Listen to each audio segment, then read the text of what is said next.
running into her. What's she doing this time? Ooh, looks like street interviews.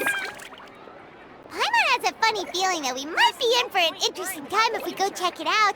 Shall we?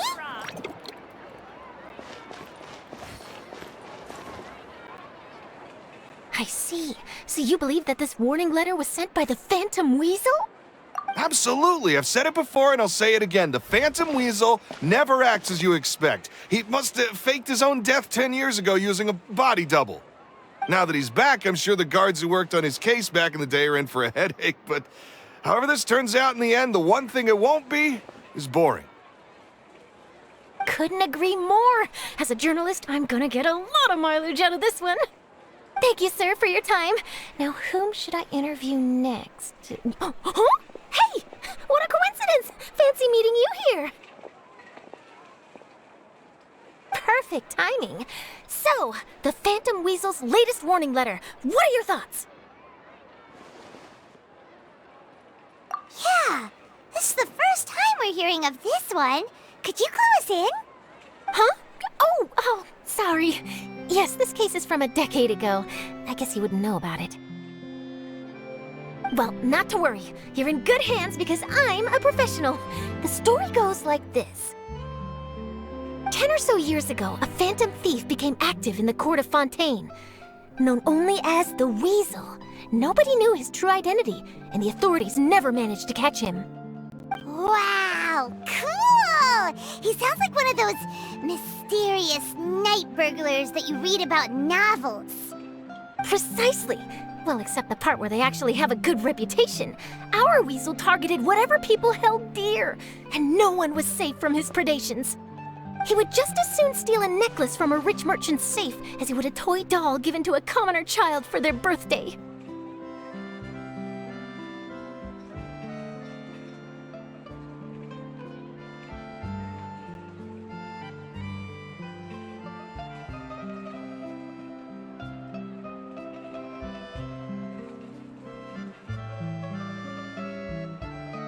I know! The phantom thieves you read about in novels rob the rich to pay the poor, but this guy did not discriminate. Unsurprisingly, this didn't work wonders for his public reputation. Every man and his dog wanted to see him behind bars. Yeesh. So, did they catch him? Not exactly. There's a good chance that the Weasel would still be at large to this day if it hadn't been for an accident 10 years ago. A magician named Caesar fell to his death in a botched high-altitude escape performance. When the police went through his personal effects, they found a hoard of stolen loot and gadgets used for criminal activities. And that was how the Phantom Weasel's identity was revealed to all. Sure enough, thefts in Fontaine went down after Caesar's death. But today, 10 years on, the notorious thief has once again issued one of his warning letters and pasted it on the gate of the Opera Epiclese for all to see. I had to squeeze through the crowd this morning to get a photo as soon as I heard. Here, it's this one. So, this is the warning letter, huh? Let's see what he wrote. 3 days from now, when evening falls, I shall take from you that which you hold most dear at the Opera House, just as you did to me 10 years ago. This is, without a doubt, a clear declaration of criminal intent. After years of laying low, the Phantom Weasel is back with a vengeance. What once seemed like an open and shut case has been blown wide open again. But why has he re-emerged now, and what does he want? I sense an epic scoop, and I'm going for it. Uh-oh. If this thief will steal anything that other people value, does that mean even we might be targeted?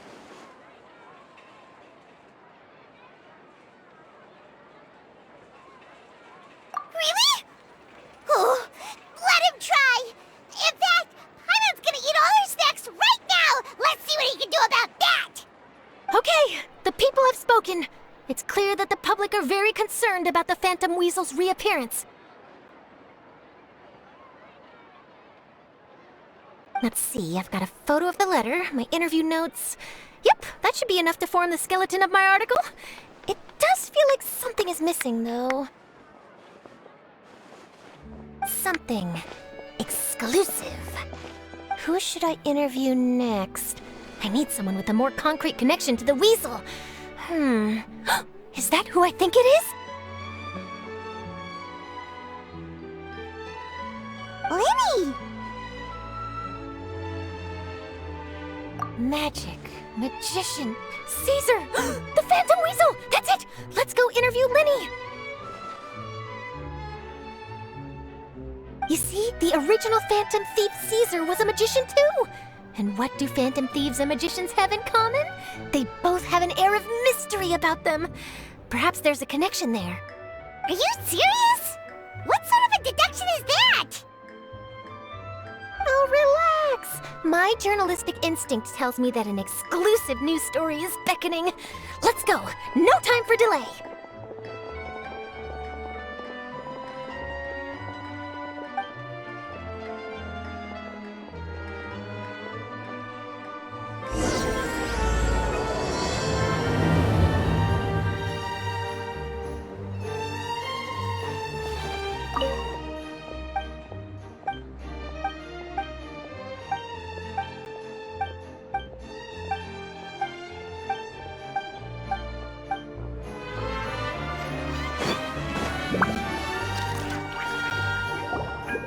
Wow, Mr. Magician!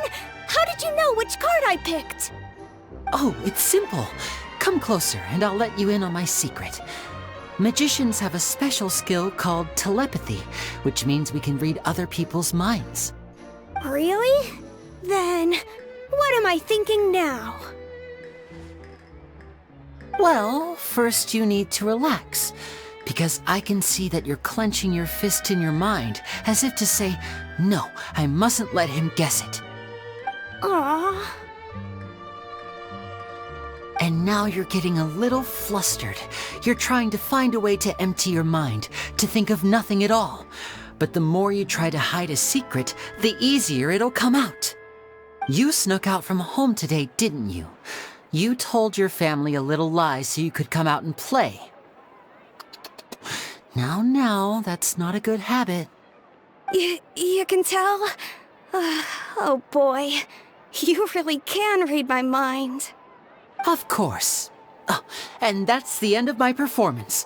You should really be heading home. Remember to apologize to your family, all right? They must be worried about you. All right, got it. Bye, Mr. Magician.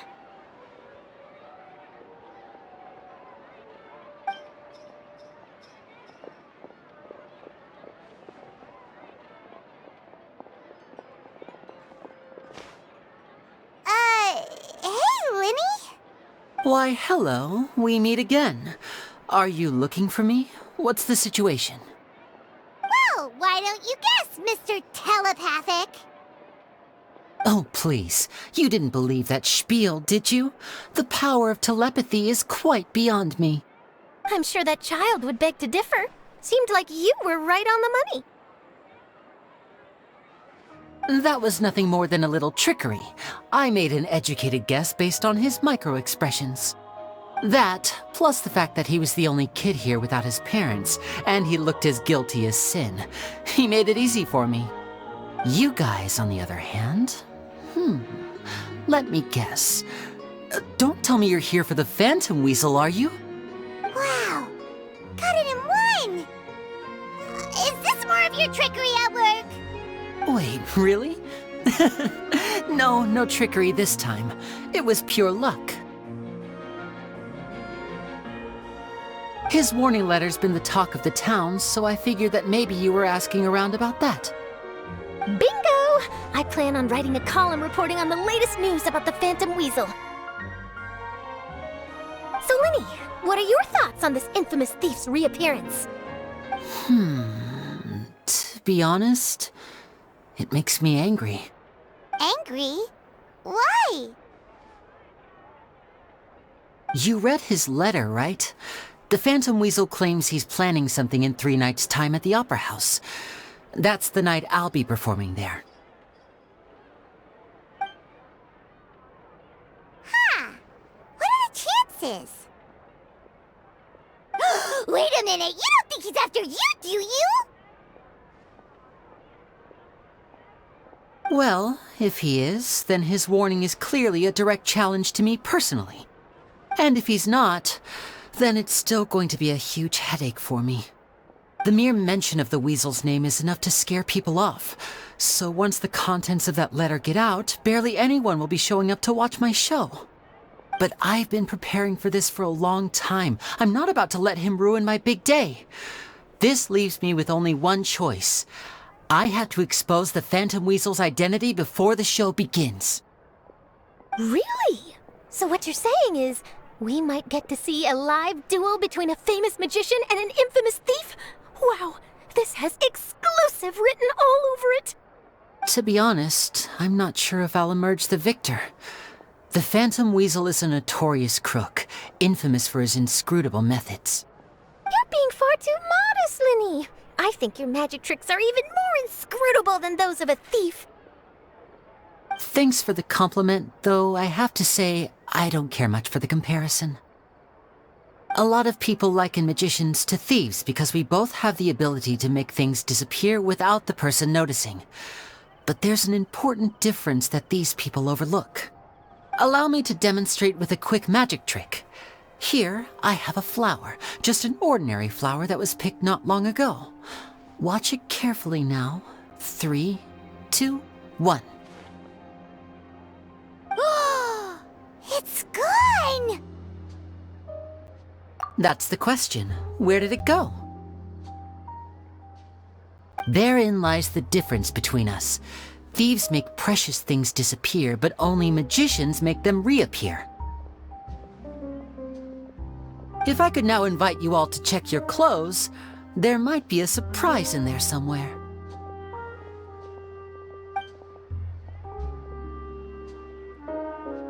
A surprise? Let me see!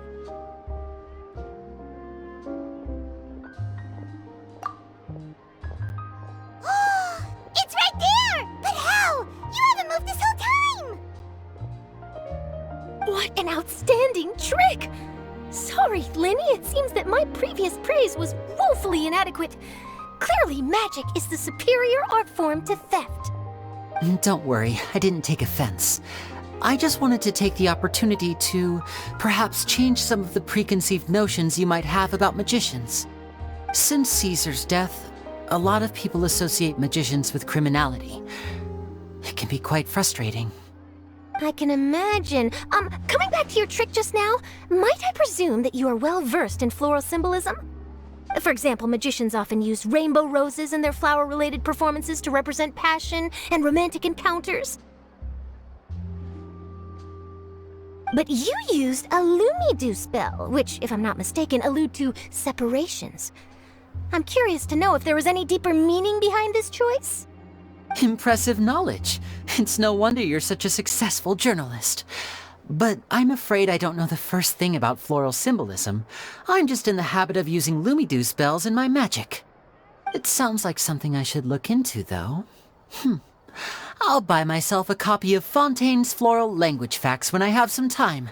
But it'll have to wait until this Phantom Weasel business is behind us. Well noted. In that case, this brings us to the end of our interview. I, for one, am looking forward to the final showdown between you and the thief. Please feel free to get in touch to update me on any further developments. Otherwise, I will of course see you at your show in 3 days' time, but let's hope the Phantom Weasel is caught by then. If there's nothing else, I'll be off. You've given me lots to work with here, and I've got no time to lose if I want to write that exclusive piece. I'll see you all later.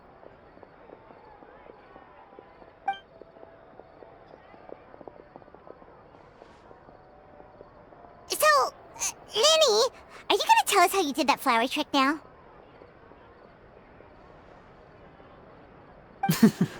I'm afraid that's my little secret. Well, magicians are entitled to their secrets.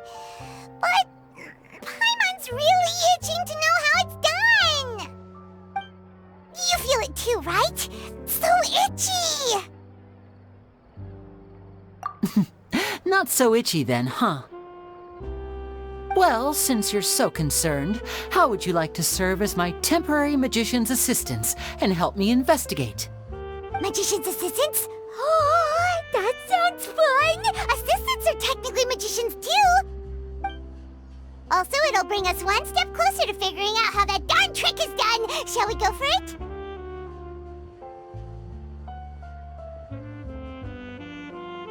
Excellent. Thank you for putting your trust in moi. The first thing we need to look into is who Caesar really was. If he truly was the Phantom Weasel, that means that the weasel is dead, and whoever wrote this warning letter is just a copycat criminal. But if he wasn't the weasel? Well, that'll make things more interesting. It would mean that the weasel lives, and he's been laying low all this time in some corner of Fontaine. And if we're investigating Caesar, his fiancée Gemma is a good place to start. Word is that she visits the cemetery often, so I asked Lynette to wait for her there. We should make a move. Let's go and rendezvous with Lynette.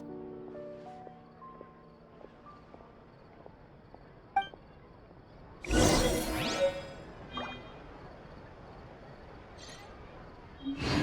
way! I'm not guessing.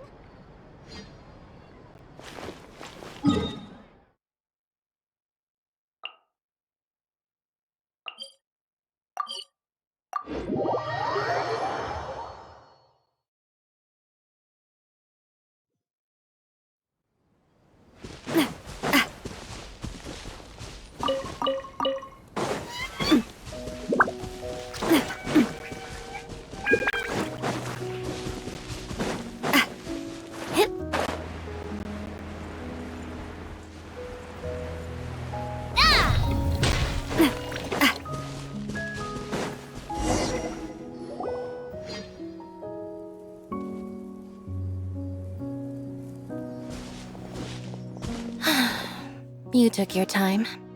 Sorry, I bumped into the Traveler and Charlotte en route, and we ended up chatting for a while. It's been a while, Lynette! We're working as Lyney's temporary assistants in the investigation of the Phantom Weasel. Thank you. It's good to have you helping. So, what's the situation? Have you seen Gemma? Nope. I've been here a while, and she still hasn't shown up. How bizarre. Maybe it was bad intel. Well, we won't get anywhere by standing around waiting. Traveler, Paimon, let's go ask around.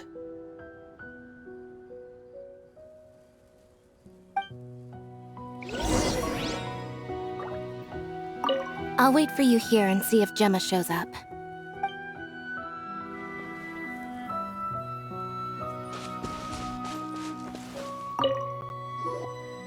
Excuse me, good sir. Do you by any chance know a Gemma? Gemma? You mean Caesar's fiancée? Sure I do. What's this about? I'm just trying to get a hold of her because I need her help with something. I heard she comes here a lot. Yeah, she does. Poor thing. It's no secret why either. She's heartsick. Ever since Caesar passed away, she's been coming here once every week to clean his grave. Often, she just sits there in front of his headstone, lost in thought. Sometimes she talks to herself. I asked her what she was doing once. She said she wanted to speak to him again. She knows he's gone and can't hear her from the grave, but she just likes to spend time there, telling her fiancé all about how her life is going. And she's been doing this ever since Caesar passed away? Oh, so 10 years. Wow. Their love must have been really strong. I'll bet. Caesar's reputation fell apart after his identity was revealed, so no one else visits his grave. Gemma's the only one who still thinks about him after all these years. I don't know if the mind lives on in the waters after death, but if it does, I'm sure Caesar must be grateful to have someone who remembers him fondly. If I'm honest, I think this is all so unfair to poor Gemma. Her fiancé was a low-life crook. He doesn't deserve someone like her. Anyway, all of that said, she's running later than usual today. Normally, she'd be sitting in front of his grave by now.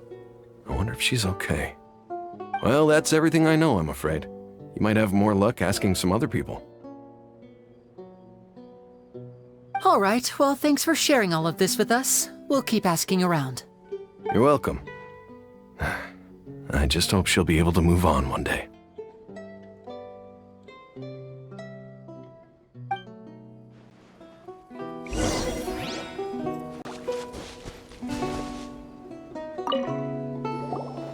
Did you hear the news? They're saying the Phantom Weasel's back. You're kidding. Wait, isn't he dead? I don't know anymore. All sorts of news flying around nowadays. I can never tell what's true and what isn't. But what if, just hypothetically, I mean, what if this weasel's the real deal and Caesar was framed? Called it. Seriously, 10 years ago, on the day it all went down, I said to myself, you know what? This guy's been set up. The Caesar I knew was a good guy. He gave balloons to children on the street, for Pete's sake. What, are we supposed to believe that he was a balloon thief or something? Give me a break. Oh, please. Weren't you the one cursing his name to high heaven when the police announced the news? You were all, that gosh darn lousy son of a, you think you know a guy, or words to that effect. Wait, did I say that? I don't seem to recall. Hello there. Sorry for disturbing you, but I couldn't help but notice you were discussing the Phantom Weasel. We're actually quite interested in this topic as well, but we're struggling to get to the bottom of it. Do you think you could spare a moment to tell us a little bit about Caesar? You've come to the right people. Yep, I was there. Back when Caesar used to perform magic tricks on the street. He was a great magician. The best trick I ever saw him do was pop a transparent balloon, only for a whole bunch of doves to fly out from the inside. I was right up close and didn't blink or look away once, but for the life of me, I still don't have the faintest clue how he pulled it off. Really incredible stuff. I saw him perform too. He always used to bring some gifts along for the kids who came to watch his show, and he'd hand them out after he was done. Sometimes, he even got the kids to write their wishes down, and then he'd make the items on the wish list appear in his next show. Huh. He doesn't sound like such a bad guy. But after he died, there were also rumors that he used the wish list to find out what was precious to people, with the intent to steal it later. As I'm sure you know, the Phantom Weasel would steal just about anything from anyone. Whatever the case, now that the Weasel is back, Caesar's become a hot topic once more. I bet Gemma must be pleased. If Caesar's name gets cleared, maybe it'll finally give her some solace after all this time. No, speak of the devil. That's her over there. If you've got any more questions about Caesar, she's definitely the one to ask.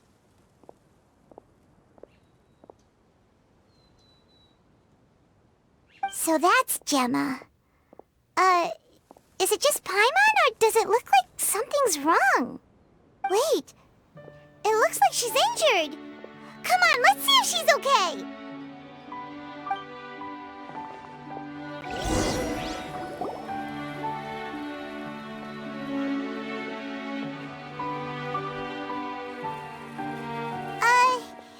Hi there. You're Gemma, right?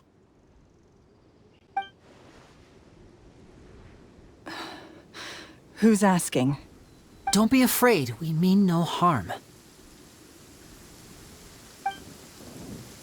It looks like you're injured. How bad is it? Thanks for your concern, but you didn't answer my question. Who are you, and what do you want with me? My name is Lyney, and this is my sister Lynette. My name's Paimon, and this here's the Traveler. We're investigating the Phantom Weasel. The Weasel posted a warning letter this morning. If he still lives, that means that Caesar was falsely accused. You knew Caesar better than anyone else. So if you're willing, we'd love to hear what you think about all this. I promise you can trust us. We won't hurt you. In fact, we'll do all we can to keep you safe. I never believed that he was the Weasel. Huh. I suspected as much. Okay, so going back 10 years, do you remember anything strange in the weeks leading up to the accident? Did Caesar have a falling out with anyone, for instance? No, not that I know of. Got it. All right, sorry for disturbing you. If If you don't have any more questions, please leave. I want to be alone with him.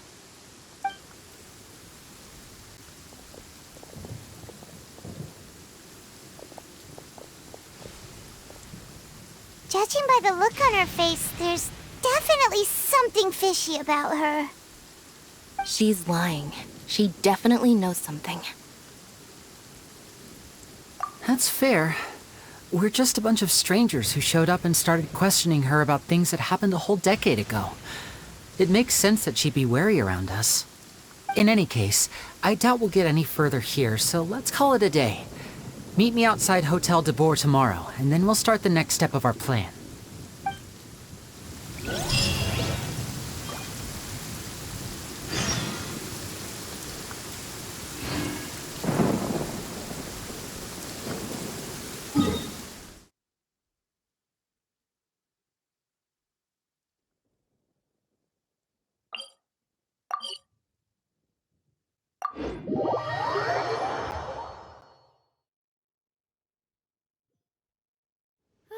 Finally! The rain has stopped.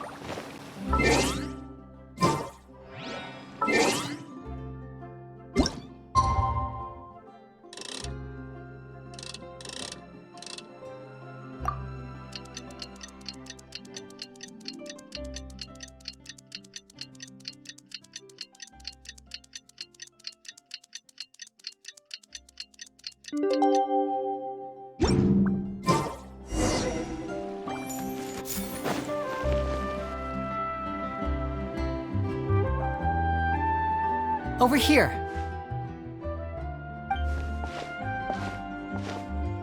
Lynette's not joining us today? I've had her follow Gemma and see if we can make any inroads with her. They should be at a cafe right now. Still, I don't think that Gemma's likely to open up to us.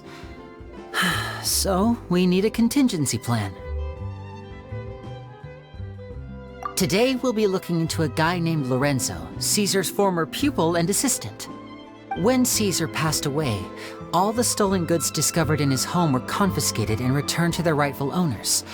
But Lorenzo was the only one privy to all his magic secrets, and he inherited his craft.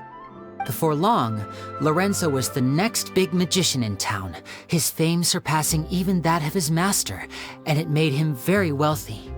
He's since left the magic scene, though, and these days, he's a wealthy businessman with his fingers in a lot of different pies. I had to pull a lot of strings, but I managed to get him to agree to a couple of drinks with me. Be warned, though, I hear he's got a hair-triggered temper. We'd best be careful.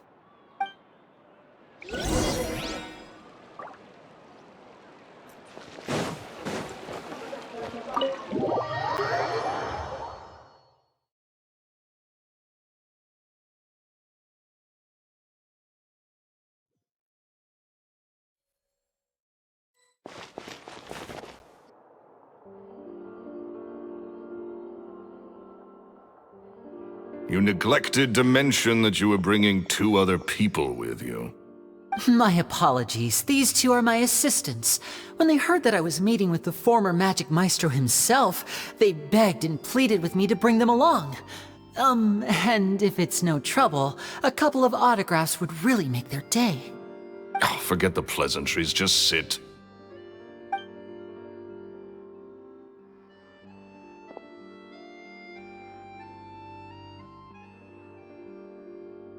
Get a load of this guy. Forget the pleasantries, he says, but he looks pretty happy about Lyney stroking his ego. I only agreed to meet since we're both magicians. Do me a favor and cut to the chase. I have more important things to do than drinking. Much obliged, sir. As it happens, the matter I want to address is also related to magic. Yesterday morning, a warning letter from the Phantom Weasel appeared on the entrance to the Opera House. He claims to be planning something for the same evening that I'm scheduled to do a magic show there. As such, I believe that I may well be his target. I have to get to the bottom of this to ensure that my show can go ahead as planned. Naturally, any investigation into the Weasel starts with a few questions about Caesar, who... What is there to investigate? Caesar was the Weasel and he's been dead for 10 years. So what if some sick creep thought it'd be funny to write a warning letter? It changes nothing. Are you trying to tell me you actually bought it? Please, sir, no need to get so worked up. I do concede that a copycat is but one possibility. Possibility? It's a fact, Lyney. Look, my patience is limited, so listen carefully while I'm still willing to put up with you.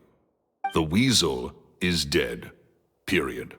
Everyone knows that, so do yourself a favor and quit this investigation. It'll lead you nowhere. Look, if this affects your magic show in any way, I will personally compensate you for any losses. Oh, sir, I'm honored, really. But this isn't about finances for me. My pride as a magician is what's at stake here, Lorenzo. Copycat or not, this person has thrown me the gauntlet, and I must meet their challenge head on. Your pride? Don't mince words with me, boy. Just tell me, what exactly are you seeking to do? I want to find out the Phantom Weasel's true identity. I have to know for myself what really happened 10 years ago. What would that accomplish? And what do the events of 10 years ago have to do with you, anyway? Look, you of all people should know that a magician never reveals their secrets. And in any case, dead men don't talk. So if you really care about your magician's pride, then you'll forget about Caesar and move on. Uh-oh. This is getting awkward. Lorenzo? Is that? Oh, it is you! I know that big, booming voice anywhere. What's up, my man? Want to grab a drink with me? Another day, I'm busy.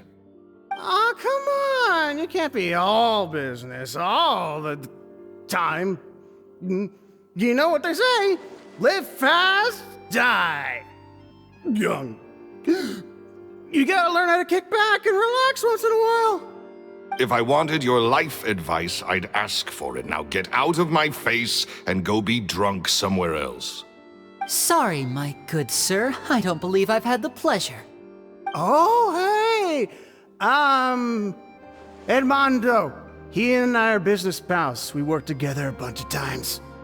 This is your first time meeting him? Oh, he's always like this. Foul-mouthed and hard-nosed. Never heard a kind word out of this guy the whole time I've known him.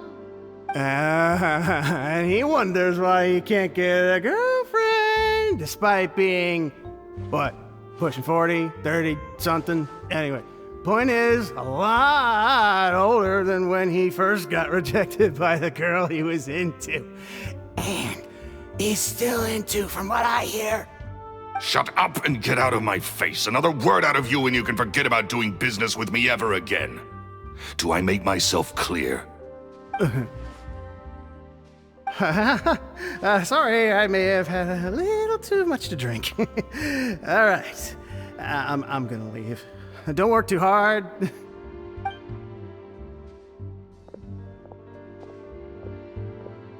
I think it's high time I made a move as well.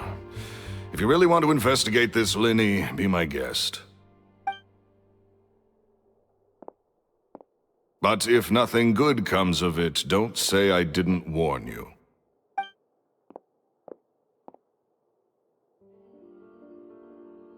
Well, that fell to pieces in a rather spectacular fashion.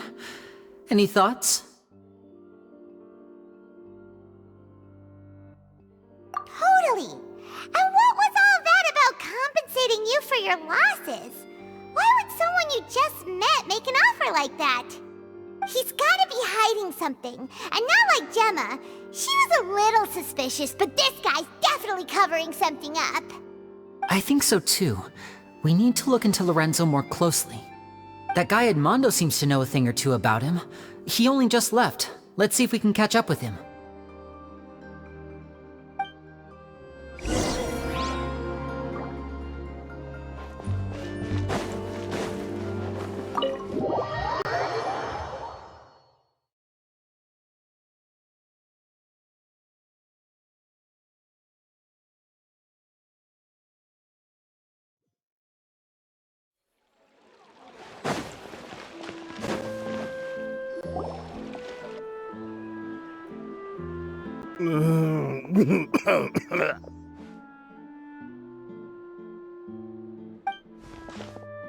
You okay there? Who are you? Oh, it's you guys. Don't worry about me. I must have had one too many. I just need to ride it out. I say way too much back there, didn't I? I nearly talked myself into complete financial ruin. Note to self, no more drunken chats when Lorenzo's around. So, he was serious about threatening to cut you off? Ugh, Paimon knew he was a bad egg. Hey, just keep your voice down. Don't go prying into Lorenzo's personal affairs. Bad things happen to people who ask too many questions, or make an enemy out of him. What kind of bad things? Don't even ask. I'm sorry, I'm gonna have to cut this conversation short. I'm not crossing that line again. And take it from me, trouble with Lorenzo is one thing you don't need in your life. You saw him flare up back there. I don't know what you said to him, but clearly it touched a nerve. That's not a good sign. You're too young for this. Don't get in over your head. I'm leaving.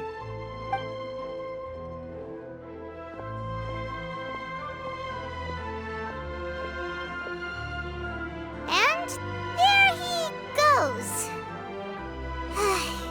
What do we do now, Lyney? Shh! I think we're being watched. Someone was listening in to our whole conversation. Don't say anything and don't look back. Any altercation in the city will attract the guards. We'd better take this elsewhere.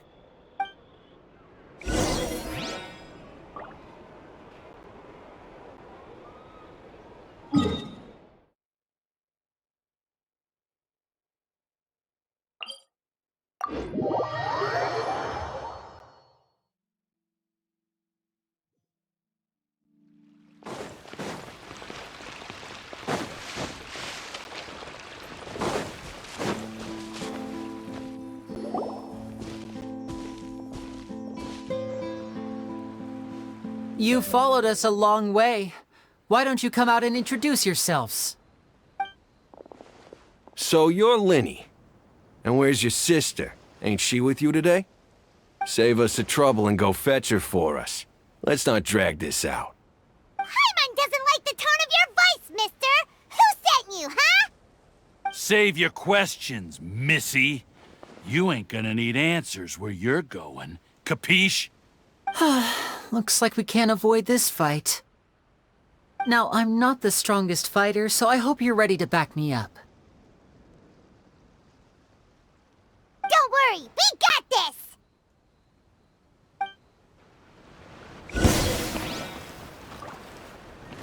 Step... Oh!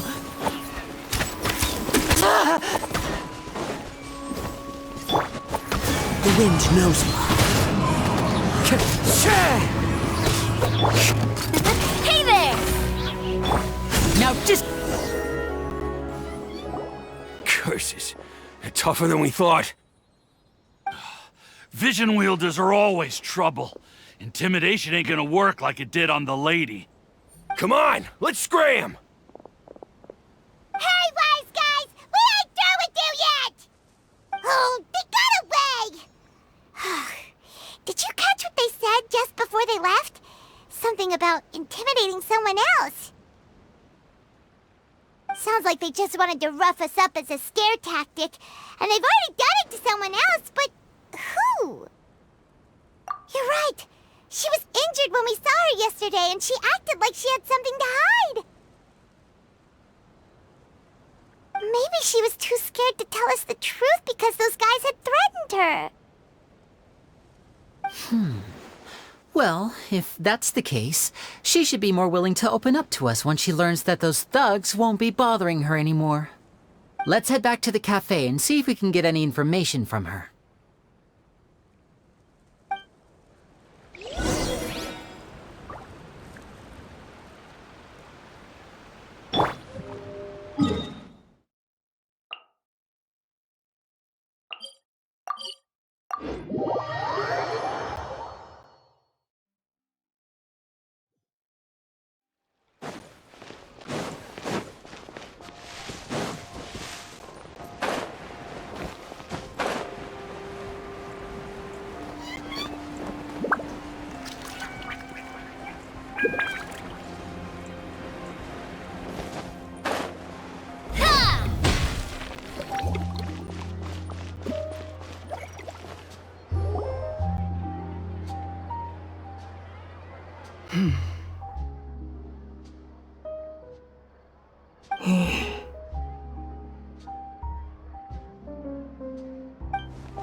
Gemma? You again. What is it this time? We just ran into the men who've been threatening you, and we gave them a taste of their own medicine. So, you can relax now. We're here to protect you. What? Why? I didn't tell you anything. Why would they come after you? Sounds like they're no strangers to you. That's putting it mildly. I know them all too well, and I hate them with every fiber of my being. It's been 10 long years, and still every time I try to look into Caesar's death, they show up and warn me not to do anything stupid. How do I know I can trust you? Do you really think you can get to the bottom of it all? And why are you doing this? I'm afraid I can't reveal all the details just yet, but I can promise you this. I will expose the Phantom Weasel's true identity. Because you see, this is a personal matter of the utmost importance. I give you my word. Trust me. Okay. How can I help you? I've heard that Caesar used to have a magic workshop where he kept a lot of his personal effects. If possible, I'd like to take a look at them. Do you know where it is? The Fleuve Sonde. But the place was sealed up by the police after his death, and no one's been there since. I also know that the Fleuve Sonde is dangerous territory. Lots of hostile groups lurking around. If you're serious about going there, please be careful. Understood. Lynette, you stay here and take care of Gemma. Don't let her come to harm. Got it. But if I'm staying here, I'm ordering dessert. I mean, bon appetit. But stay sharp, too. They're likely to come for you while I'm away. Okay. Alright. Power saving mode off. I'll start taking this more seriously now.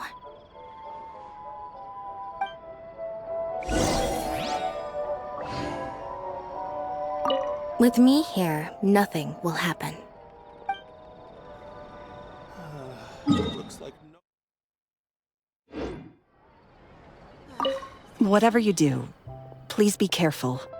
If anything happens to you because you're investigating Caesar, I'll never be able to forgive myself.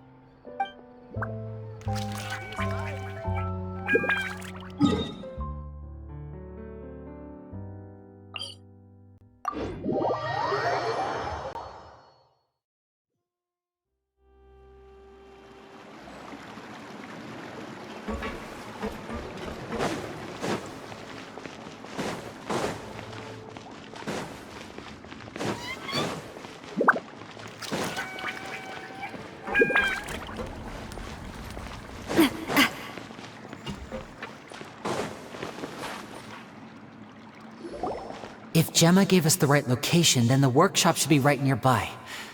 Huh. Looks like these boxes are blocking the entrance. Let's shift them away first. There we go. It should be just down here.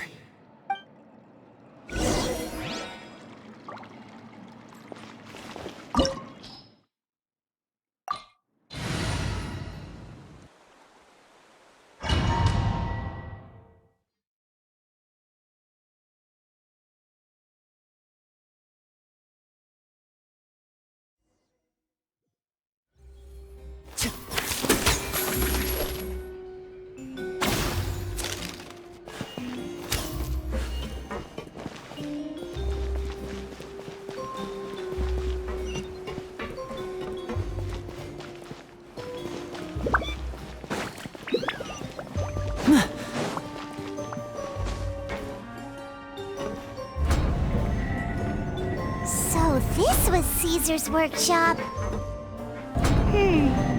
Nothing suspicious here, just normal magic props. Let's head in further.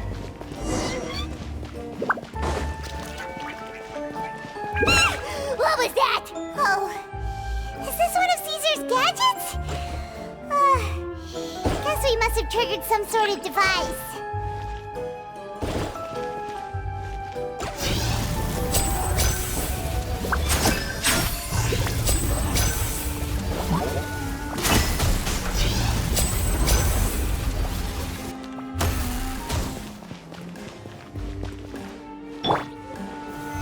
Stabilize!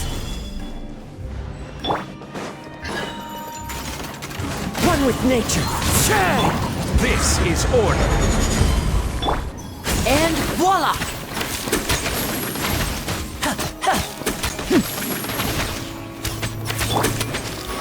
Into the wind.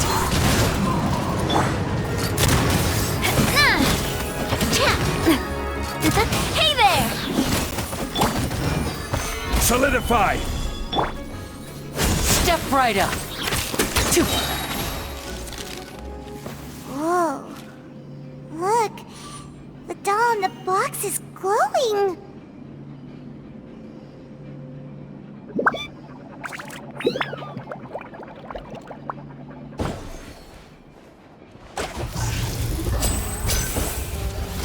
There's something written on the card on this doll. Let's take a closer look.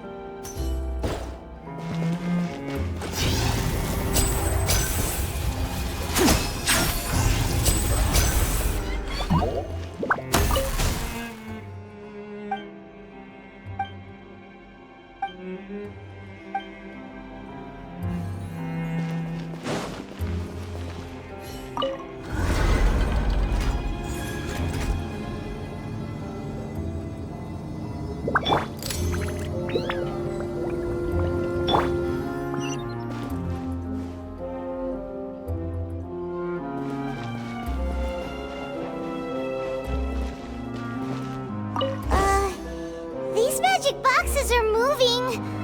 What do we do? One of them looks different from the rest. Let's investigate.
That's weird.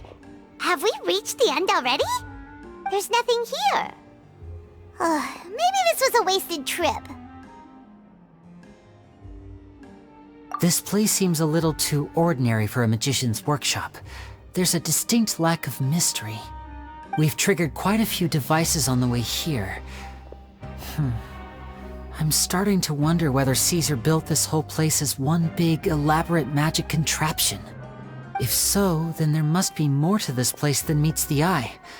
Maybe a hidden room somewhere. Aha! If I just move this book, then hopefully... and... presto! A secret passageway! How did you know? I'm a magician too, and apparently great minds really do think alike. Looks pretty big inside. Let's head in and take a look around.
Gather! And voila! One with nature. Coming at ya! Coming at ya!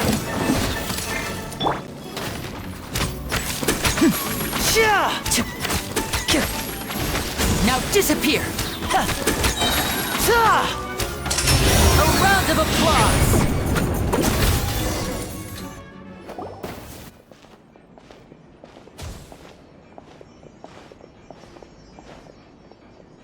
Why have you stopped, Lyney? Is there some device in that box? It just looks familiar somehow. Let me check this out for a second while you guys go on ahead. If anyone makes a major discovery, let's rendezvous here. All right, see you in a bit.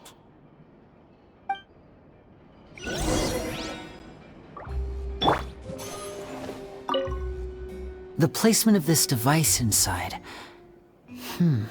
If I remember correctly...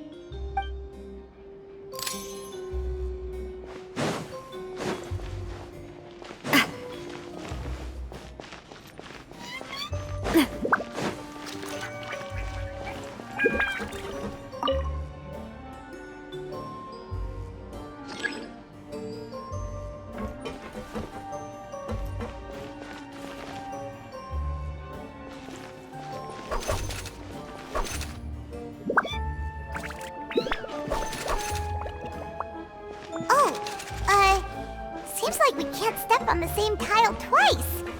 Guess we've got to finish it in one run, huh?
Caesar's own notes. He wrote a lot about the principles of magic. Whew. Much too advanced for Paimon. Hey, look! Is that Caesar's diary on the table?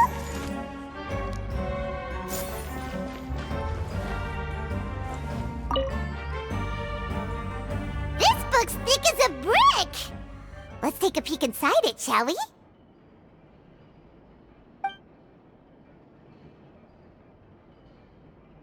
At one of my shows a few days ago, a child asked me how I pulled candy out of my hat. As a joke, I told the kid that the hat has a built-in wish-granting machine. Next thing I know, today a whole bunch of kids were pestering me to pull all sorts of things out of the hat. So I told them another white lie. The machine needs time to power up, but in the meantime, you can write your wishes down. Well, they took me up on that offer, enthusiastically. As I write this, I've only just got back from running around all over town, buying the things they wanted. Boy, are my legs sore. I wound up saving very little this month, but that's not a major issue. I now have a bigger problem. How am I going to hide all these things inside my hat?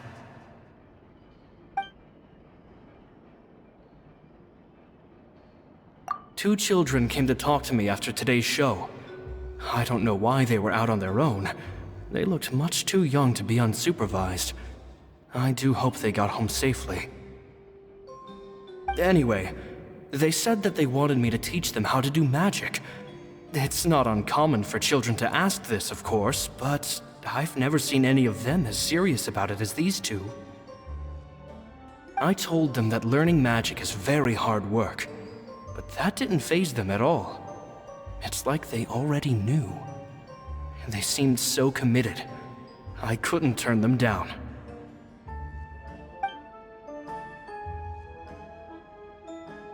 It seems like something's bothering Lorenzo lately, but he won't open up to me about it. Surely he's not upset that I agreed to teach those two children. I'll have to talk him around. I have a good feeling about those kids. They're naturally talented, and it seems like they're not new to the world of magic. They have all sorts of fantastic ideas. All I'm really doing is helping them develop a more professional standard training plan. They wanted to call me Master, but I told them they absolutely mustn't. Any magician worth their salt could have taught them what I have. They're the geniuses here. Compared to them, I don't deserve to be called any sort of master. With time, I have no doubt that they could become far greater magicians than I. My only concern is why they're so mature for their age. I fear they've had to grow up too fast. I don't dare to imagine what they must have been through. Gemma thinks so too. She doesn't like being around them. Says that their eyes are too piercing. They don't bother me, but then again, I've never been the sharpest tool in the shed.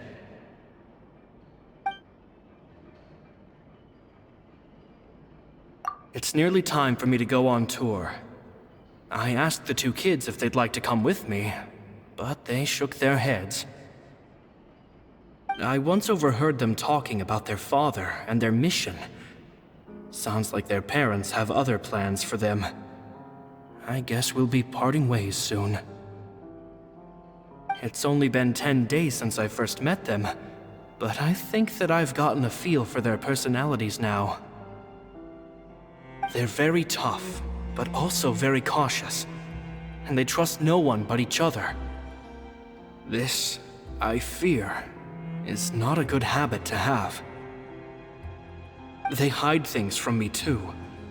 For example, when I asked them where they live and why they wanted to learn magic, they lied. That's the thing about children.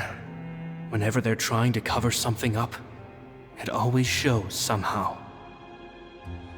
I can sense that their lives have been hard, possibly even dangerous too. They're not like other children. It's a shame that I can't do more to help them. After thinking things over, I decided to tell them a bit about how I see the world. It's full of lies and falsehoods, and that is why we must find our own truth. P.S. I hope they won't find my nagging annoying. Children are so opinionated nowadays. Will it do them more harm than good for someone they've only known 10 days to lecture them like that? PPS. Maybe I'm overthinking this. Children aren't interested in grand philosophies. It probably just went in one ear and out the other. I bet they've already forgotten every word I said. Oh, Caesar, Caesar. Just mind your own business next time.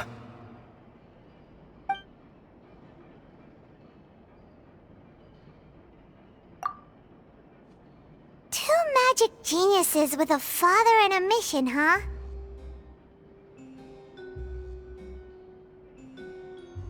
Sounds a lot like he was writing about Lyney and Lynette, don't you think? So did they meet Caesar when they were kids? Let's go ask Lyney!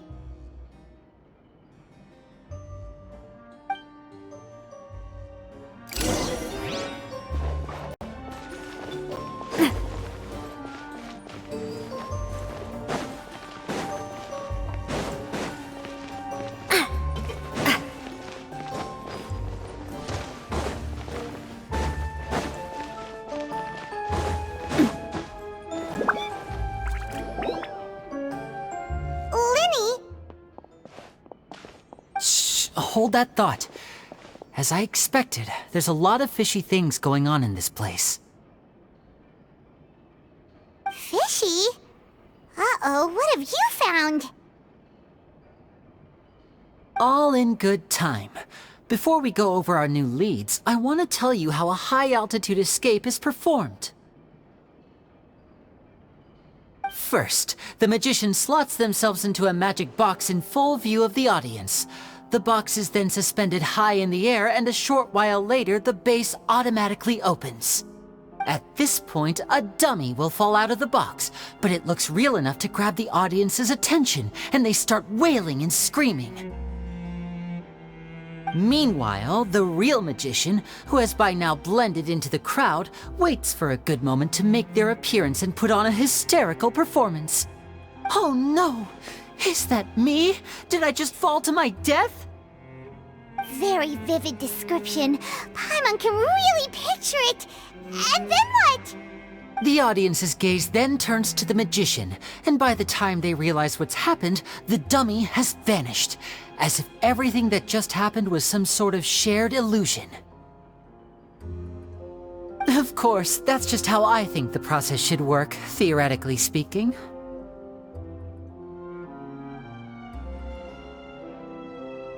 The inventor of this trick never performed it successfully. When the box opened, Caesar was the one who fell out, and not the dummy. He fell right to the ground from the highest point of the opera house. No one could hope to survive that fall, not without a vision at least. And no one else has ever attempted this trick since. My understanding of how it works is just based on what I could gather from his notes and the relevant gadgets here in his workshop. So Caesar's famous high-altitude escape has never been done, huh? Paimon was about to say how cool it would have been to see it in person, but if it's that dangerous, it's probably for the best that no one else tries to do it. Wait a second. So if a dummy's supposed to drop out of the box, then where does the real magician go? How does he get out? Glad you asked. That brings us to the secret of said box. This box right here is the one that Caesar constructed himself to use in the performance, and it's not as simple as it looks. Inside, there's a device that only the magician himself would know about. Once the magician's inside and the box is lifted up into the air, the audience's view of the box is fixed at a certain angle.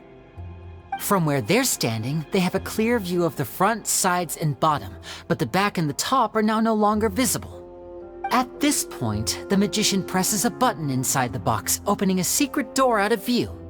He then escapes through this trapdoor onto the opera house roof, waits for the dummy to fall and distract the audience, and quietly returns to ground level. That's way simpler simpler than Paimon imagined. Even Paimon could probably do it. Well, there's a little more to it than that, of course. The hardest part of this trick is controlling the audience's mood and reactions. That takes an exceptional degree of showmanship. There's the falling dummy, the miraculous reappearance, the pompous performing. Maybe the magician would even have themselves tied up before it begins to strengthen the impression that there's no escape. Many days and nights of careful research and painstaking practice would have gone into this, all culminating in a performance just a few minutes long, but one that still manages to transform the shock and grief of a tragic accident to the joy and laughter of a mesmerizing magic trick. Caesar was a highly accomplished magician. But unfortunately, even he didn't manage to pull it off. So, how did it go so wrong? You said you found some fishy stuff here. Have you figured out what really happened? I can make a pretty good guess. I looked into the case files. The magic box Caesar was using at the time of his death had the secret button I mentioned positioned on the right-hand side. And sure enough, he always used his right hand as his dominant hand in public. Okay. Nothing suspicious there. But here's the strange thing. Most of the devices in this workshop have the mechanism on the left-hand side, including this box right here, which leads me to believe that Caesar was in fact left-handed.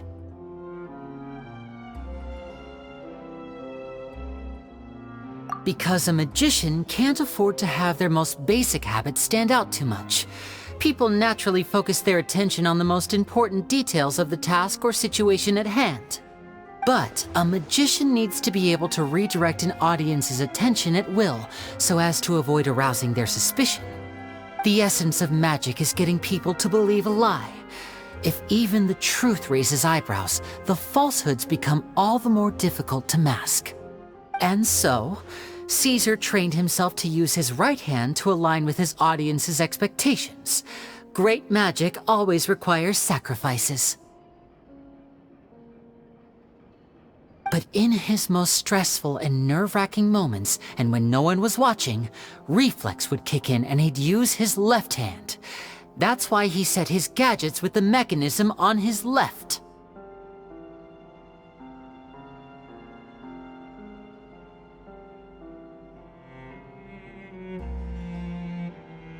Exactly. I think that's likely what happened. Caesar would have been under a lot of time pressure during the escape. He'd have had mere seconds to open the hidden compartment, retrieve the dummy, then open the secret door and make a swift escape.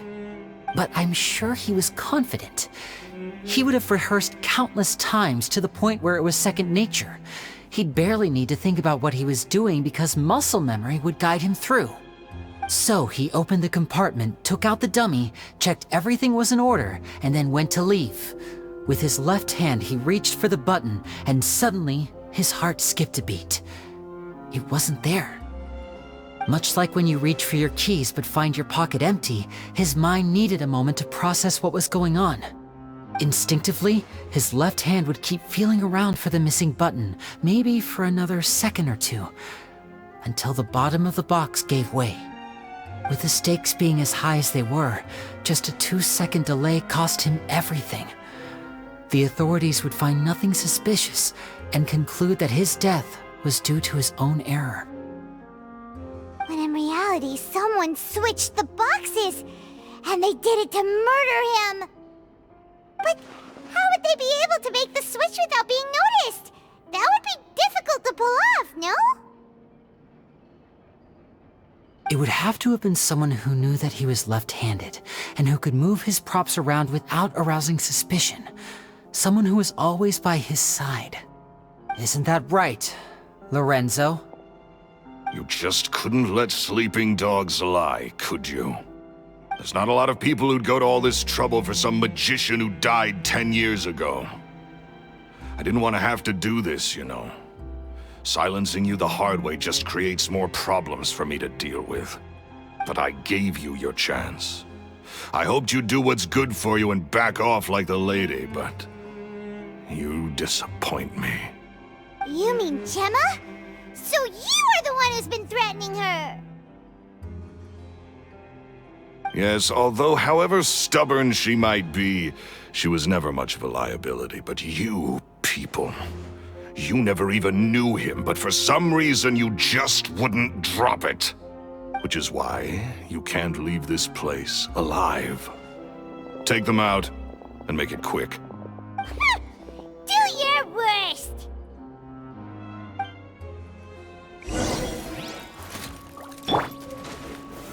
Solidify! Order guide you!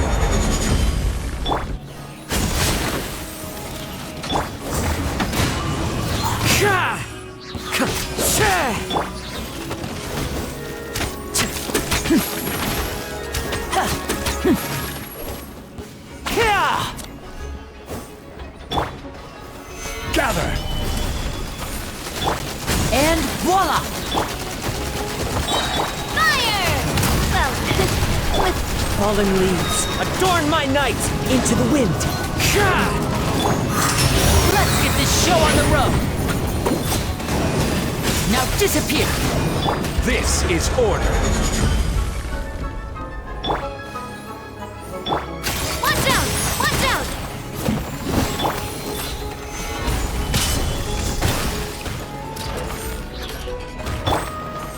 One with nature. Step right up! Feeling lucky? Watch out!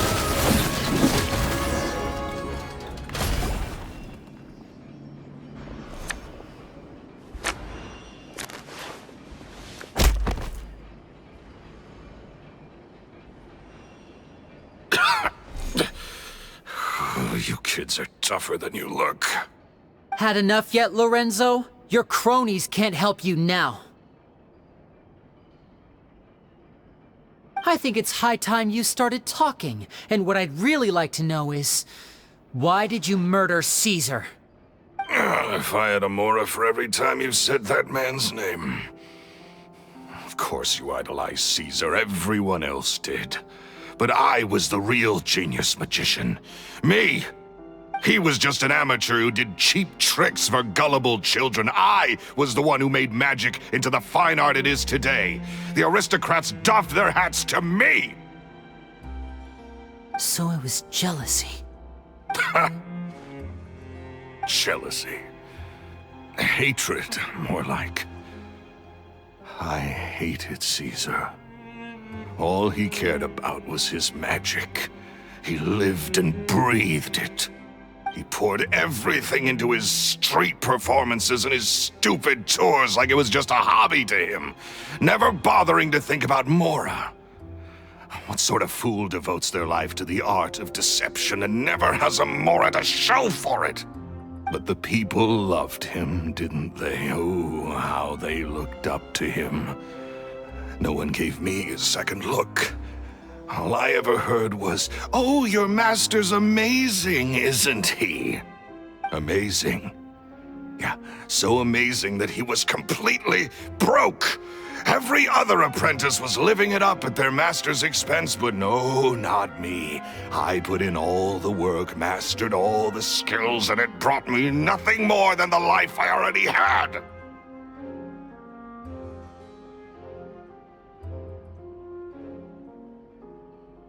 He forbade me from using magic to trick people out of their Mora. There was nothing he hated more than that. And with his reputation in Fontaine, it was too risky for me to go it alone. As long as he was alive, if I dabbled in my own brand of money-making magic, he would expose me, and it would destroy me. I had to kill him. There was no other way. He had to go. And this was your only motive? It was reason enough. What other motive would I need? Well, I was under the impression that there might have been other factors at play.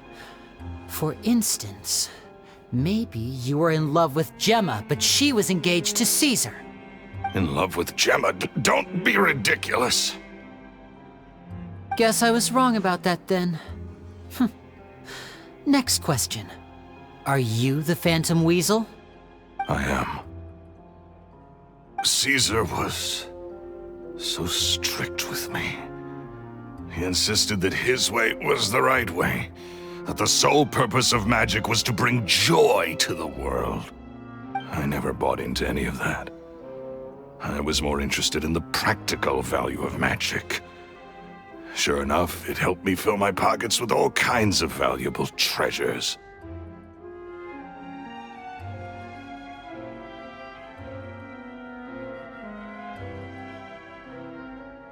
Oh, yeah! Charlotte told us that the weasel would steal whatever people valued, no matter how much it was worth. That's just how it looked from the outside.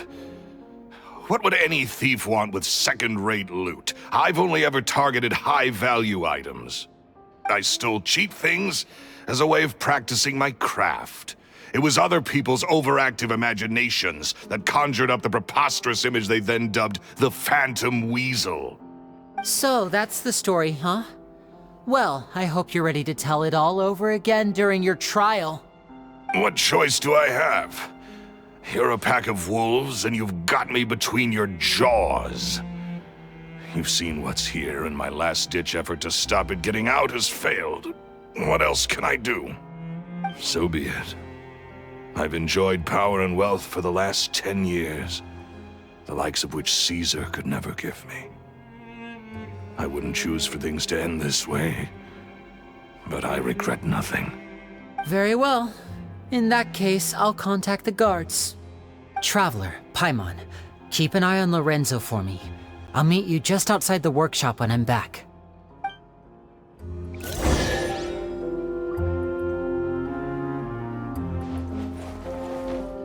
At least I can finally stop looking over my shoulder now.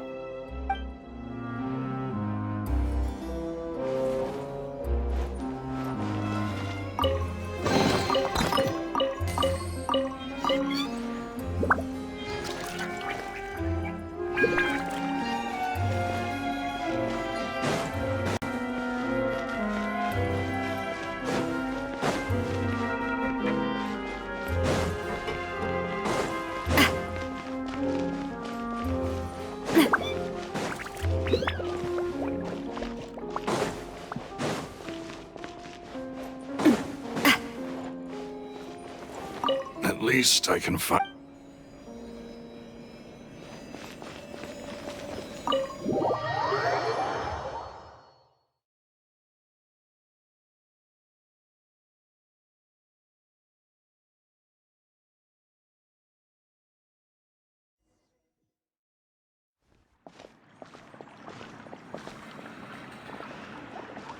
Lyney has told me the whole story. Lorenzo, do you confess to the murder of Caesar and to framing him for the Phantom Weasel's crimes? Look who's finally developed a conscience. What kind of disciple murders their own master? I hope it was worth it, because they'll be hell to pay.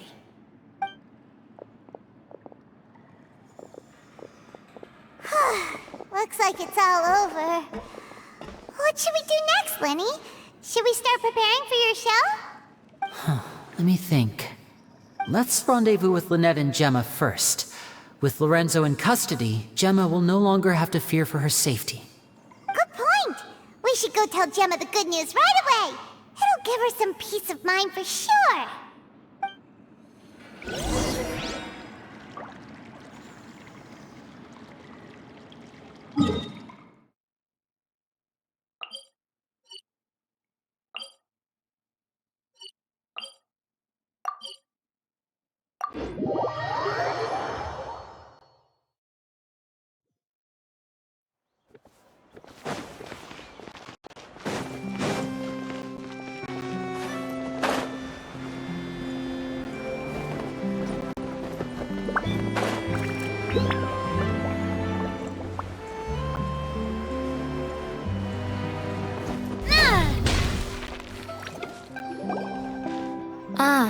You're back. You were so quick. I've only just finished my third dessert. Your third? Lynette, come on, we've talked about this. Everything in moderation. You're not gonna have any room left for dinner now. It's fine. I'll shift to exercise mode and jog off the excess sugar. That's besides the point. Well, it's done now, but try to eat a more balanced diet in the future. Point taken. Did everything go okay? Of course! Lorenzo was no match for us. The guards are taking him into custody as we speak. Gosh, that's amazing. I'm sorry, I still didn't know if I could trust you, but now it seems I can. I had my suspicions about Lorenzo, but It's okay, we understand. He did threaten you. Paimon would find it hard to trust strangers in your position too. But you don't need to be scared anymore. Everything's gonna be okay. Sorry. My emotions are all over the place right now. I've been waiting for this day to come for so long. I always wanted to report Lorenzo. He took all of Caesar's property, which I found suspicious, but I had people watching me all the time, so I couldn't risk looking into it. I was so afraid. I was scared he'd do something terrible to me, and then no one would be left to visit Caesar's grave. So I never had the courage to speak out. Thank you all. Truly. Thank you so much.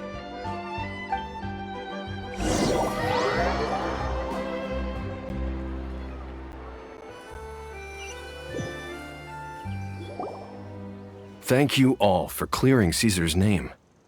I never would have guessed that Lorenzo was the real Phantom Weasel. He never showed any signs that there were problems between him and Caesar in public. From the outside, it looked like they got along great. And to think that lowlife's been living life to the fullest all this time, while Caesar's name was getting dragged through the mud. It's a travesty. At least his soul can finally rest in peace now, thanks to your efforts.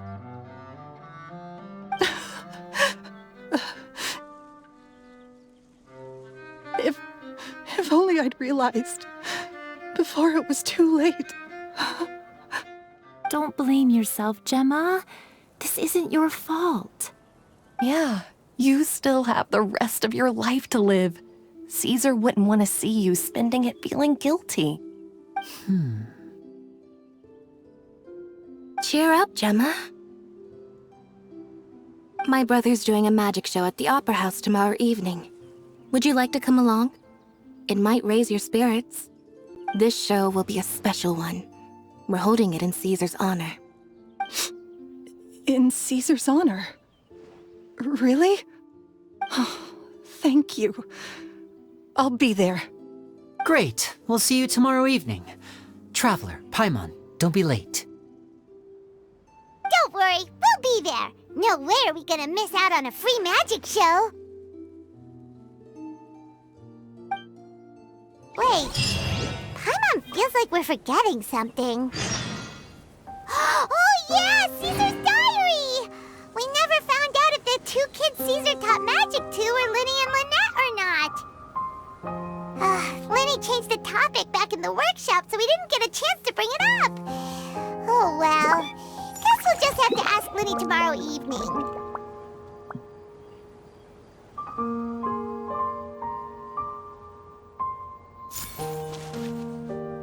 I've spoken many choice words about Caesar over the years. I'm so ashamed of myself now. He was such a good man.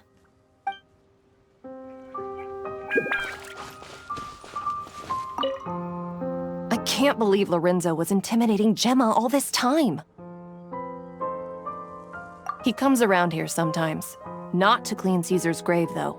He just stands off to the side and watches Gemma from a distance. She must have known, but she never asked him to leave. I wonder why that is.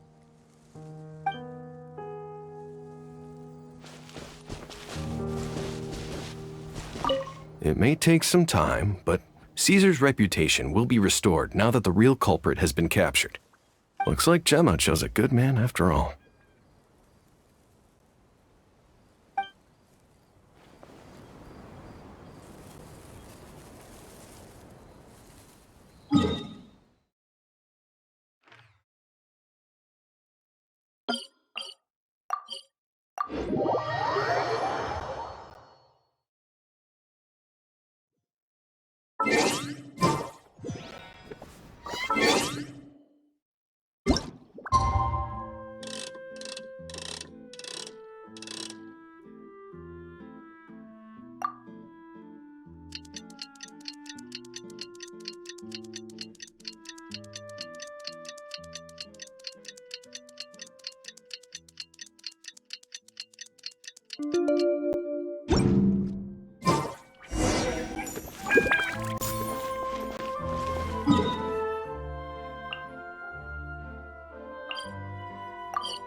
Paimon's excited to see another of Lyney's magic shows!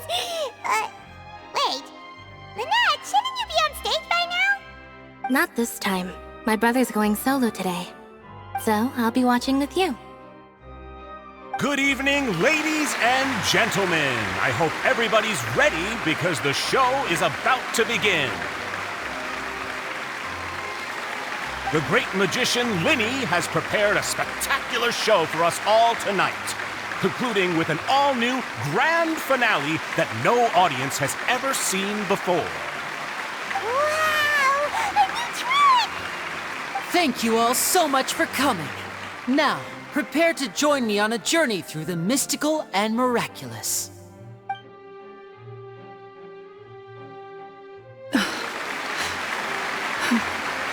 Exciting stuff, isn't it? Yes, it's just... It reminds me of him. No wonder. Caesar was a famous magician too. So, how did you two first meet, Gemma? Well, I was out on the street once, and I saw him performing for little children. Children love magic, because they're willing to believe in things that can't be rationally explained. Caesar had this amazing way of bringing them into a dreamlike world. And somehow, I felt drawn to him too. So I went up and asked him to do a trick for me. Aw, that sounds so romantic. What trick did he do? It was with a flower. He took it in his hand, snapped his fingers, and it magically appeared on my head. I was so happy that day. No one had ever given me a flower before that. Oh, that's so cute! Actually, now that you mention it, Lyney's done that one before. Is that right? Then I suppose he's a romantic at heart, just like Caesar. So let's treasure the time we have with him. After all, you never know when the people dearest to you might be gone.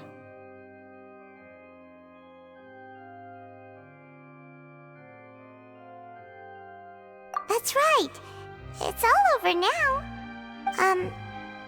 Paimon doesn't really know how to comfort you, but at the very least, no one's gonna be intimidating you from now on. You can breathe easy at last, right? Right. Yes, you can breathe easy now, Phantom Weasel. See? Even Lynette says... Wait, what? The Phantom Weasel? Lorenzo escaped? Where is he? What do you mean, Phantom Weasel? As Lyney once said, a performer's job is to commit fully to their role and put on a flawless performance for their audience. But once the bag of tricks is empty and the curtain falls, it's time to end the show. The spotlight is no place for someone with no more cards up their sleeve. It's been 10 years, Gemma. Aren't you tired of the grieving widow act? I think it's time to put an end to it. What are you talking about? Paimon doesn't like this riddle. Traveler, Paimon doesn't like where this is going. Come on, say something! Ladies and gentlemen, I hope you're all enjoying the performance so far. There will now be a brief intermission, after which Lyney will perform the most electrifying act of tonight's show, the one we've all been waiting for. The final performance will take place outside of the Opera House, so please make your way outside in a calm and orderly fashion. The Phantom Weasel never did like public places, did they? Don't worry, this place will be quiet soon. Let's talk somewhere else for now.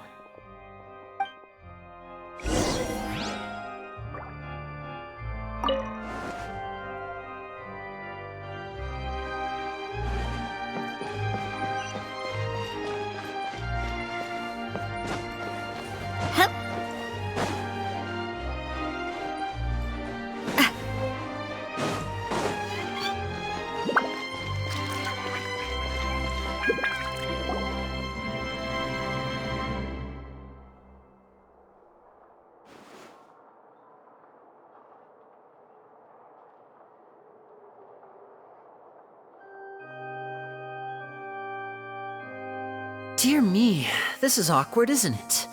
And unfortunately, I'm all out of gadgets, so I'm afraid I can't do any tricks to liven up the mood.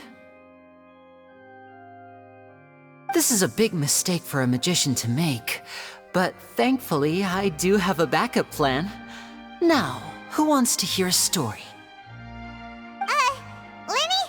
Don't we have more important things to address right now? Lynette accused Gemma of being the real Phantom Weasel a moment ago. Oh, what the heck's going on? All in good time. Magicians are good at guessing what people are thinking. I know the questions you want to ask. And as it happens, the story I'm about to tell might answer a few of them. Really? Well then, let's hear it! Paimon's dying of curiosity here! Let's go back to the very beginning. A decade ago, when the Phantom Weasel was terrorizing the court of Fontaine. She never missed a target, never left a trace, and no treasure was safe from her thieving hands. But as her infamy grew, so did the readiness of the police, and her opportunities to act became ever fewer. Every day, she ran the risk of being exposed for who she was. Of course, she could not simply take this lying down, and before long, she found her ticket to freedom. She would create a scapegoat, a false weasel to close the chapter on her behalf. After weighing her options, she set her sights on a renowned magician, Caesar. After all, magic and theft shared enough similarities for people to buy the story when the truth came out. So then what? Being the master deceiver she was, the weasel easily earned Caesar's trust. Now all that remained was to frame him for her countless crimes. But as she was considering how to make her move, she noticed Caesar's aggrieved pupil, and a new thought entered her mind. Maybe I don't need to get my hands dirty after all. At her encouragement, Lorenzo tampered with Caesar's magic box, causing him to fall to his death. Afterwards, Lorenzo seized his master's property, and the weasel set about tarnishing Caesar's reputation. Two co-conspirators committed the perfect crime.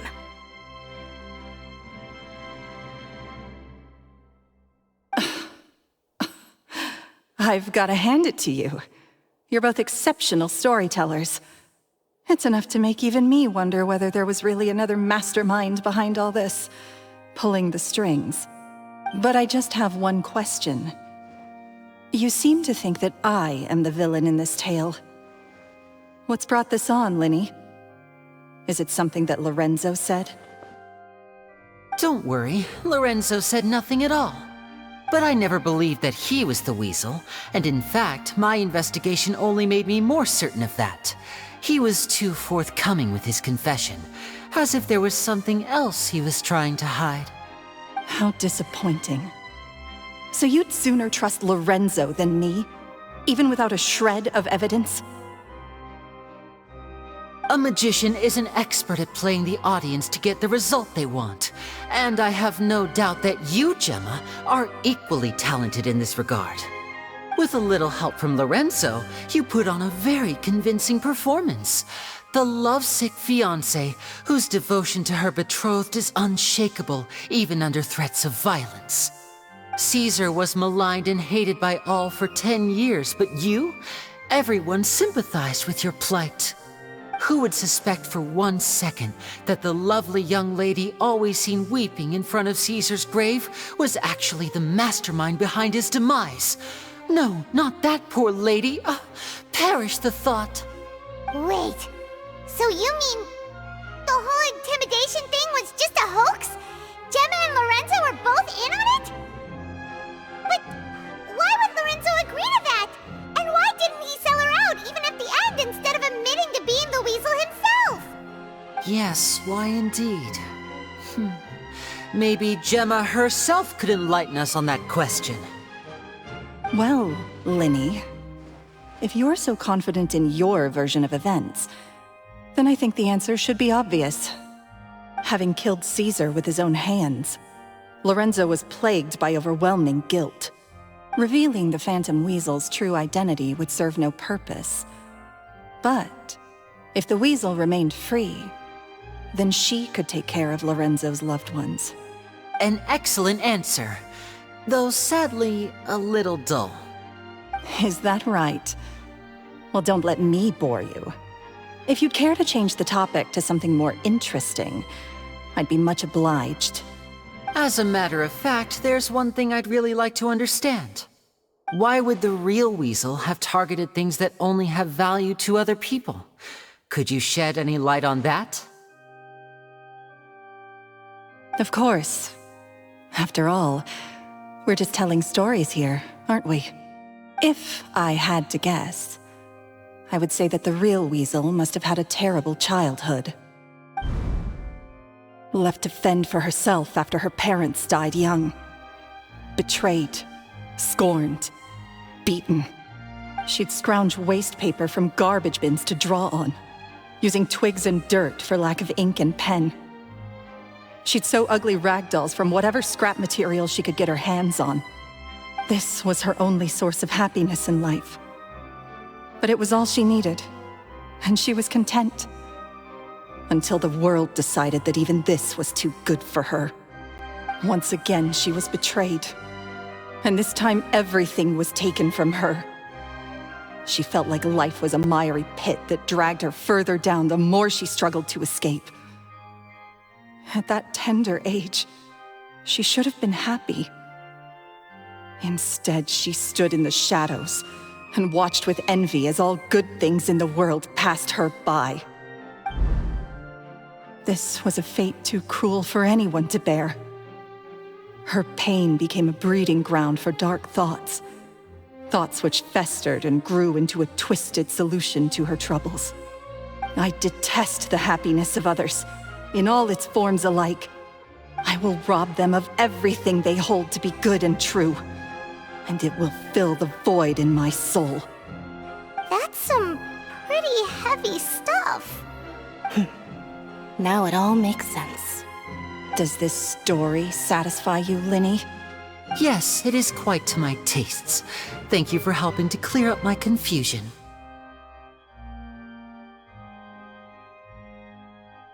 Huh. That's right. What drove you to write that letter, Gemma? What were you trying to achieve there? Because without that, none of this would have ever come to light. She didn't write the letter. After 10 long years, I'd hoped that the Phantom Weasel would be consigned to the history books by now. But it seems like someone still wasn't ready to let her finally be at peace. Lyney. Or should I call you the Phantom Copycat now? You were the one who posted that letter outside the Opera House. But why?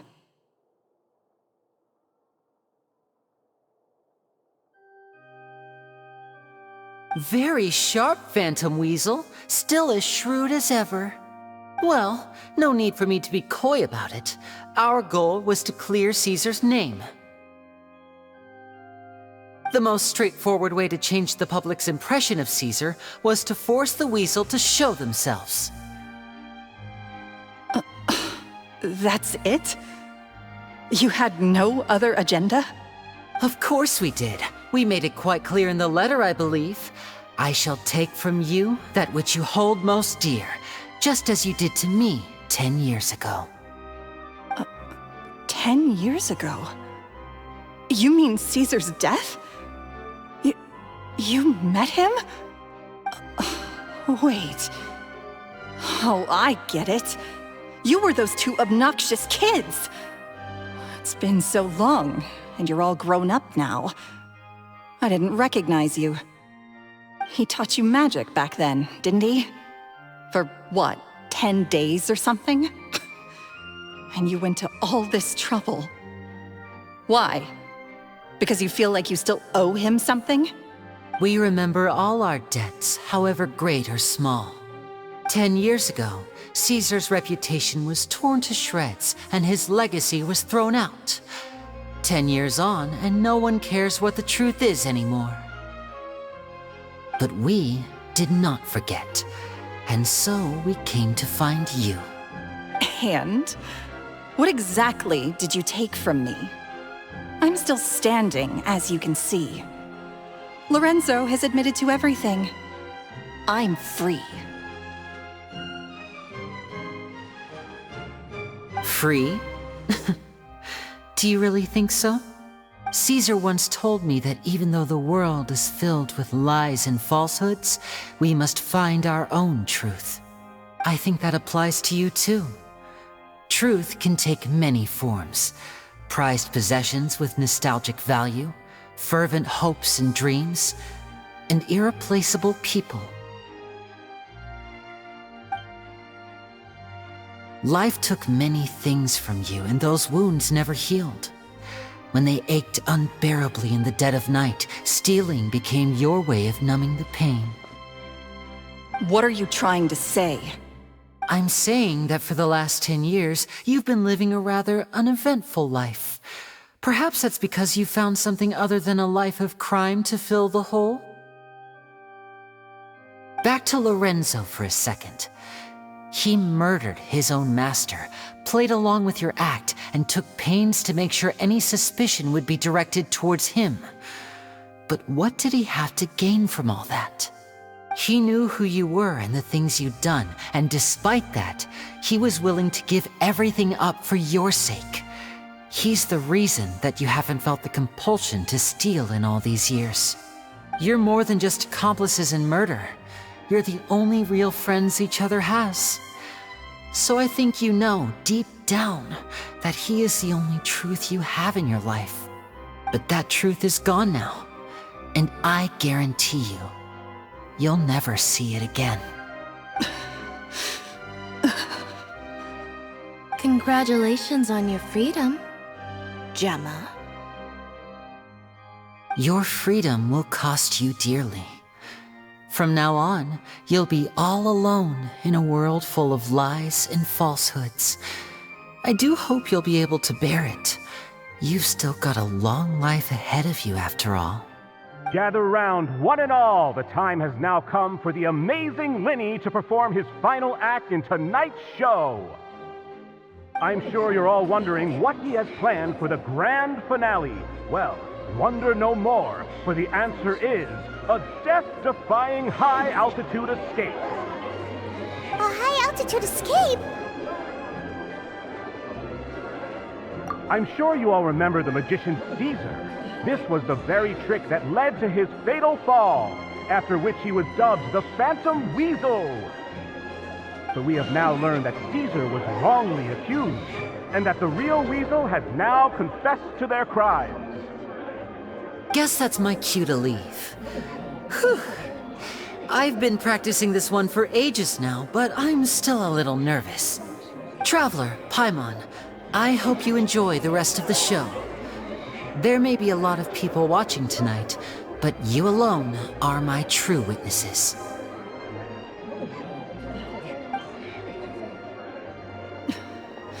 Lyney, wait. You two hid a lot from Caesar. He went to his grave without ever knowing your secrets. So what about now? Are you an open book? Or are you still the same as ever? You don't have to tell lies to end up isolated and alone. One day, you'll end up exactly where I am today. Maybe then you'll finally understand. You're wrong. I'm nothing like you.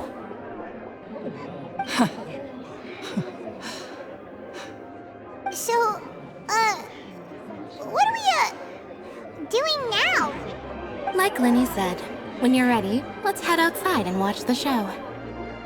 But what about Gemma? She'll figure out what's best for her soon enough. Oh, and if you'd like to see Lyney after the show, you know where he'll be. The usual haunt. Alright, well, let's go and watch Lyney's finale then. This trick's a pretty dangerous one, but he should be able to pull it off, right?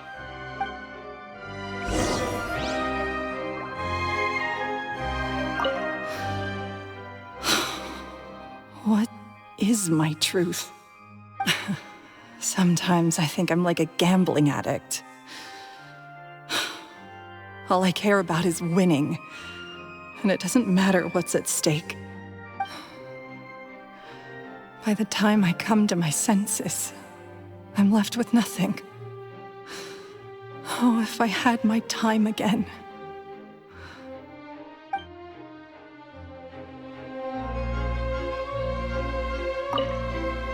Magicians are not like thieves. Thieves only tear things apart. But good-hearted magicians, they put things back together. Magicians are thieves only tear things